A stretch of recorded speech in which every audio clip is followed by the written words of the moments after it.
Hello नमस्ते, मेरा नाम कविता शर्मा है और आज हम नेक्स्ट टॉपिक पढ़ेंगे जिसका नाम है शोधग्रह। ठीक है, शोधग्रह क्या होते हैं?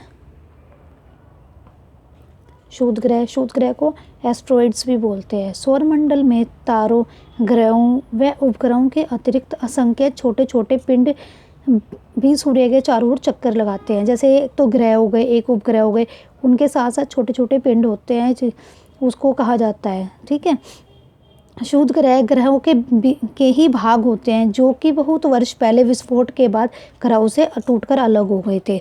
ठीक है, जो शोधग्रह होते हैं वो पहले ग्रह का पार्ट होते थे, लेकिन वो धीरे धीरे उसमें ग्रेविटी फोर्स के कारण वो उनमें धीरे धीरे टूटते गए, जिसके कारण जो विस्फोट हुआ था और फिर वह अलग ही शोधग्रह बन गए थे।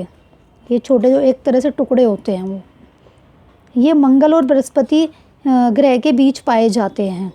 देखो जैसे ग्रह होते हैं ना, एक आंतरिक ग्रह होते हैं, एक बाह्य ग्रह होते हैं। एक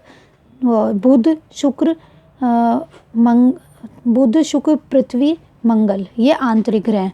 ठीक है, और बृहस्पति शनि अरुण वरुण, ये बाह्य ग्रह होते हैं। ठीक है, जो इसके बीच का है मंगल और बृहस्पति के बीच ये शोधग्रह लेयर पाई जाती है और ये बहुत असंख्य संख्या में होते हैं। और ठीक है, असंख्य संख्याओं में होते हैं। ये मंगल और बृहस्पति ग्रह के बीच पाए जाते हैं। एस्ट्रॉइड बेल्ट कहा जाता है इनको। क्या कहा जाता है? ये एक तरह से बेल्ट की तरह बन जाते हैं, ये बहुत सारे हो जाते हैं तो एक बेल्ट की तरह बन जाते हैं। इसको क्या कहा जाता है? एस्ट्रॉइड बेल्ट कहा जाता है, जिसमें बहुत सारे शोधग्रह होते हैं। ठीक है, हिडाल्गो नामक शोधग्रह मंगल और शनि की ग्रह के बीच में पाए जाते हैं। हिडाल्गो ग्रह ये हो गया बुध शुक्र पृथ्वी मंगल, बृहस्पति शनि, ये रहा शनि, ये रहा मंगल। ये जो गैप है बाकी ये इसके अंदर ये भी आ गया बृहस्पति। जो ये गैप है इसके अंदर जो ग्रह पाए जाते हैं, छोटे छोटे जो शोधग्रह पाए जाते हैं, उसका नाम है हिडाल्गो। ठीक है, या ये कह सकते हैं इस जो गैप है इसमें हिडाल्गो शोधग्रह पाए जाते हैं। ठीक है, मंगल व शनि ग्रहों के बीच में। पहला शोधग्रह सेरेस ने खोजा था। नहीं, पहला ग्रह कौन सा है हमारा? सेरेस है सबसे पहला, और ये सबसे पहला है और सबसे बड़ा शोधग्रह है। ये सेरेस कौन सा है? ये रहा सेरेस, सबसे बड़ा शोधग्रह है और 1819 में ग्यूसेप पियाजी द्वारा ये खोजा गया था। किसके द्वारा खोजा गया था? ग्यूसेप पियाजी के द्वारा। ठीक है, ये खोजा गया था। नेक्स्ट पढ़ते हैं हम उल्का की क्या होता है? मेट्रॉइड्स बोलते हैं इसको। शोधग्रह के पत्थरों के टुकड़े होते हैं। यह सूर्य के चारों ओर चक्कर लगाते हैं। कभी कभी यह डाइवर्ट हो जाते हैं या अपनी कक्षा से अलग होकर यह पृथ्वी पर आने लगते हैं, लेकिन पृथ्वी पर पहुंचने से पहले ही आकाश में जलकर नष्ट हो जाते हैं। इसको कहते हैं उल्का। देखो, एक होता है उल्का, एक होता है उल्का पिंड। ठीक है, ये जैसे शोधग्रह होते हैं ना, ऐसे ही टुकड़े होते हैं ये भी ग्रहों के। ठीक, और उल्का छोटे होते हैं और उल्का पिंड बड़े होते हैं।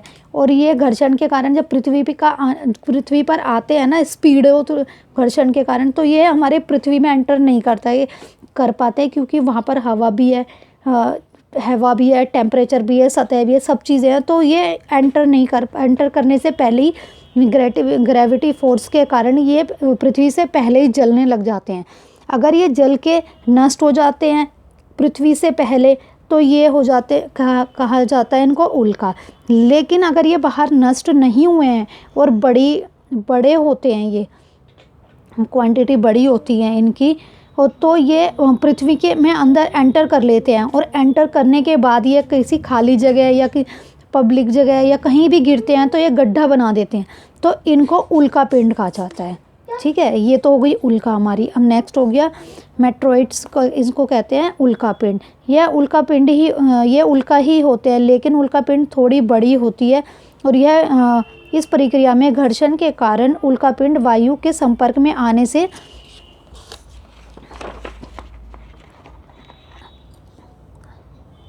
आने से ये गर्म हो जाते हैं और जिसके कारण ये जल जाते हैं। ठीक है, ये गर्म हो जाते हैं और ये जल जाते हैं। इनमें प्रकाश उत्पन्न भी होता है, लेकिन जब ये पूरी तरह जल व नष्ट नहीं हो पाते तो ये पृथ्वी की कक्षा के अंदर आ जाते हैं और ये धरातल पर गिरते हैं। तब वहाँ पर धरातल पर गड्ढे बन जाते हैं। जैसे मैंने आपको अभी एक्सप्लेन किया था यही, कि जो धरातल पर गिर जाते हैं और ये गड्ढा बनाते हैं तो ये उल्कापिंड होते हैं। ठीक, नेक्स्ट पॉइंट, धूमकेतु। कोमेट्स क्या होता है? पत्थर, धूल, बर्फ, गैस के बने छोटे छोटे टुकड़े होते हैं। ये वेलाकार होते हैं। वेलाकार ऐसे होता है, जैसे ये रहा, वेलाकार होता है तथा ये सूर्य के चारों ओर चक्कर लगाते हैं। जैसे सूरज के चारों ओर सभी, आपको पता है कि ग्रह उपग्रह सभी लगाते हैं, तो ये जो क्षुद्र ग्रह भी इन्हीं में ही होते हैं। और ये धूमकेतु ये भी सूरज के चक्कर लगाते हैं। ठीक है, धूमकेतु को पुच्छल तारा भी कहा जाता है। यह सूर्य के पास आने और सौर हवा के कारण जलने लग जाते हैं। जैसे यहाँ पर है, मान लो ये पुच्छल तारा है, धूमकेतु यहाँ से यहाँ पे आएगा, फिर यहाँ पर आएगा, धीरे धीरे वो इसके टेम्परेचर से गर्म हो जाएगा, फिर यहाँ पर धीरे धीरे इसकी ऐसे पूँछ बनने लग जाती है ऐसे। ठीक है, फिर यहाँ पर धीरे धीरे कम हो जाता है ये। ठीक, पुच्छल तारा होता है, चक्कर लगाते हैं, सूर्य के पास आने पर सौर हवा के कारण जलने लग जाते हैं और इसलिए इनकी पूँछ दिखाई देती है हमें। ठीक है, और इनकी पूँछ हमेशा सूर्य के विपरीत दिशा में दिखाई देती है। ये रही, जैसे ये अब यहाँ से आते हैं तो सूरज यहाँ पर है, तो ये ऐसे पूँछ इस साइड को दिखेगी ऐसे। ठीक है, तो ऐसे दिखाई देगी। अब एक सबसे इम्पोर्टेंट चीज़ जो आपको सबको याद रखनी है, हेली धूमकेतु या हेली पुच्छल तारा कहाँ है। तो इसीलिए हमें ऐसा लगता है कि टूटता तारा है ये, पर ये टूटता तारा नहीं होता है, ये उल्कापिंड होता है। यह 76 साल बाद दिखाई देता है और यह 1986 में दिखाई दिया था। अब यह 2062 में दिखाई देगा। ठीक है, आई होप आपको क्लास मेरी अच्छी लगी। मेरी वीडियो को प्लीज़ लाइक करें, शेयर करें और सब्सक्राइब करें। Thank you.